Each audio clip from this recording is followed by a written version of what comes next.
Исян Дуслар. Недавно русские власти в Татарстане против меня возбудили 2 уголовных дела. Одно за якобы разжигание межнациональной розни. Второе за мою поддержку украинских военных, которые подорвали Крымский мост. Что касается первого дела, то по этой статье о разжигании межнациональной розни можно осудить любого русского человека, потому что мы живем в русском мире, где ненависть у русских к другим народам считается вообще-то обычным делом, где сам русский мир служит фундаментом ненависти русских ко всем нерусским народам. А само русское государство уничтожает нас через этот нацид и геноцид все нерусские народы. Что касается меня лично, то у меня нет никакой ненависти к какому-либо народу, в том числе и к русскому. Но я, как татар, националист, любящий свою нацию, готов любого русского, который будет против нашей независимости, да и не только русского, который будет мешать нам проводить политику независимого Татарстана в будущем, вывести под конвоем за пределы независимого государства. Второе уголовное дело по терроризму, заведенное на меня за поддержку украинских военных, которые подорвали Крымский мост, которые незаконно построили русские оккупационные власти, то я не только поддерживаю подрыв этого моста, но и сам бы с удовольствием принял бы участие в его уничтожении. Поэтому я, как татар, не имеющий, слава богу, никакого отношения к русским, как представитель одного из народов, порабощенных русским жестоким скотским миром, прошу и требую украинских военных от имени всех порабощенных народов уничтожить Крымский мост в течение следующего месяца. Мы, татары, не должны ни в коем случае обращать внимание на то, что выдумывают и о чем фантазируют русские оккупанты по отношению к нам, татарам. Мы не должны иметь никакого отношения к русскому миру. Я лично не воспринимаю эту страну под названием Российская Федерация своим государством, своей страной.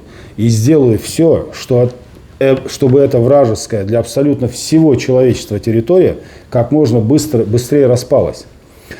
Я не политик, я простой татар. Я призываю всех простых татар к сопротивлению, к борьбе за нашу независимость.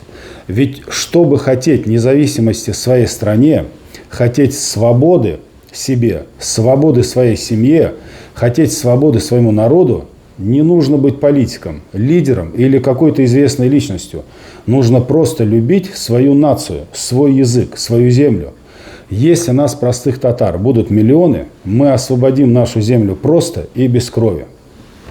Я также обращаюсь и призываю всех татарских политиков, всех татар-полицейских и татар, кто служит в русских карательных органах. Подумайте, мы одна нация, и у нас одна с вами история и один враг. Русский мир не сегодня, так завтра рухнет, как русская империя в начале 20 века, как русский совок в начале 90-х годов уже в конце 20 века. Я призываю вас присоединяться к нашей борьбе, помогать татарам-патриотам, а не русскому миру. В противном случае, когда мы освободим наш Татарстан и придем к власти, вы будете отвечать перед нашими законами за все ваши преступления против татар. Я с гордостью заявляю, что я татар, и я гражданин независимого Татарстана. Пока, к сожалению, моя страна, моя республика находится под оккупацией русских. Но это пока. Я с гордостью заявляю, что я благодарен Всевышнему, Вселенной, что они мне позволили, дали мне храбрость, терпение, выдержку, смелость говорить о нашей независимости, дали мне силы говорить о нашей свободе прямо и открыто.